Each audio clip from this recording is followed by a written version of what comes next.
Baghdad کی چمکتی روشنیوں میں ایک رات نہایت خاموشی سے بسر ہو رہی تھی۔ شہر کے گلی کوچے سنسان تھے، مگر ایک خفیہ کمرے میں بغداد کا مشہور و معروف عیار عمرو اپنے زنبیل کو غور سے دیکھ رہا تھا۔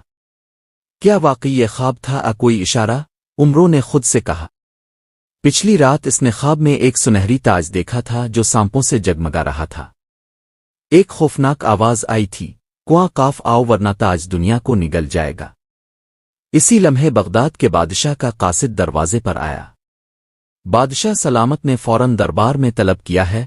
عمرو فوراً زنبیل اٹھا کر محل کی طرف روانہ ہو گیا۔ دربار میں بادشاہ کا چہرہ زرد تھا۔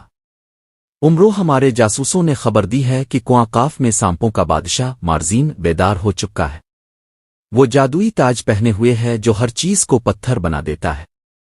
اگر اسے نہ روکا گیا تو دنیا پر سانپوں کی حکومت ہو جائے گی۔ عمرو نے سنجیدگی سے سر ہلایا۔ میں زنبیل کے ساتھ روانہ ہوتا ہوں۔ عمرو نے زنبیل کی مدد سے سواری کھانا اور کئی جادوی چیزیں زنبیل سے نکالی، جن میں شامل تھا ایک الفانے والا قالین اور خودکار تلوار۔ وہ اڑتا ہوا پہاڑوں، جنگلوں اور جھیلوں سے گزرتا ہوا کواں کاف کی سرحد پر پہنچا۔ وہاں پہنچ کر اسے ایک بوڑھی عورت ملی جس نے کہا، مارزین تک پہنچنے کے لیے 3 مرحلے طے کرنا ہوں گے۔ 1 شیشوں کی وادی، 2 زہریلی بارش کا جنگل، 3 نقلی مارزین کی غار۔ عمرو نے زنبیل سے ایک جادوئی آئینہ نکالا جو دھوکا اور فریب کو ظاہر کر دیتا تھا، اور سفر جاری رکھا۔ شیشوں کی وادی میں ہر طرف آئینے تھے۔ ان میں عمرو کی بے شمار شکلیں دکھائی دے رہی تھیں، اور ہر شکل کچھ نہ کچھ کہہ رہی تھی۔ واپس چلے جاؤ، مارزین ناقابل شکست ہے۔ عمرو نے زنبیل سے آئینہ شکن کنکر نکالا جو اس نے کسی پرانے سفر سے بچا رکھا تھا۔ اس نے کنکر پھینکا، آئینے ٹوٹ گئے اور راستہ صاف ہو گیا۔ دوسرے دن عمرو ایک ایسے جنگل میں پہنچا جہاں بارش ہو رہی تھی، مگر یہ بارش پانی کی نہیں بلکہ زہر کی تھی۔ ہر قطرہ زمین کو جلا رہا تھا۔ عمرو نے زنبیل کھولا اور وہ آسمانی چھتری نکالی جو ہر چیز کو بچاتی تھی۔ اس نے زنبیل سے ایک زہریلا سانپ بھی نکالا جو اس کے ساتھ وفاداری سے لڑنے کو تیار تھا۔ وہ جنگل عبور کر کے آخری مقام پر پہنچا۔ غار کے اندر ہر طرف سانپ تھے اور ایک تخت پر بیٹھا تھا مارزین۔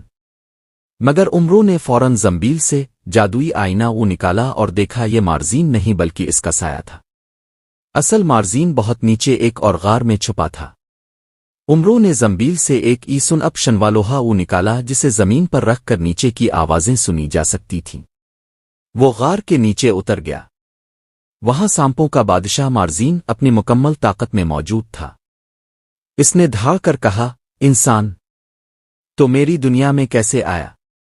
عمرو نے جواب دیا، تاج جس سے تم دنیا کو غلام بنانا چاہتے ہو اب زنبیل میں قید ہوگا۔ مارزین نے حملہ کیا۔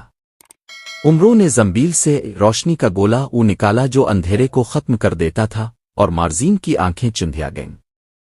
تب عمرو نے زنبیل کھولی اور جادوئی رسو اسے مارزین کو باندھ لیا۔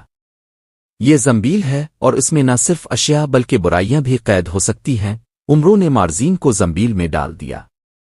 عمرو کواں کاف سے واپس آیا۔ بغداد میں خوشی کے شادیانے بجنے لگے۔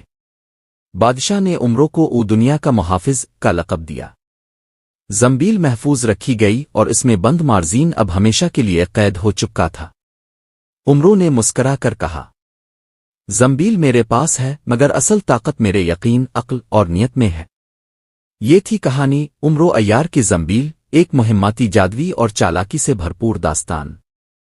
تو دوستو، کہانی پسند آئی ہو تو لائک کیجئے گا اور دوستوں کے ساتھ شیئر بھی کیجئے۔ تو پھر ملتے ہیں ایک نئی کہانی، ایک نئے قصہ کے ساتھ۔ اللہ حافظ۔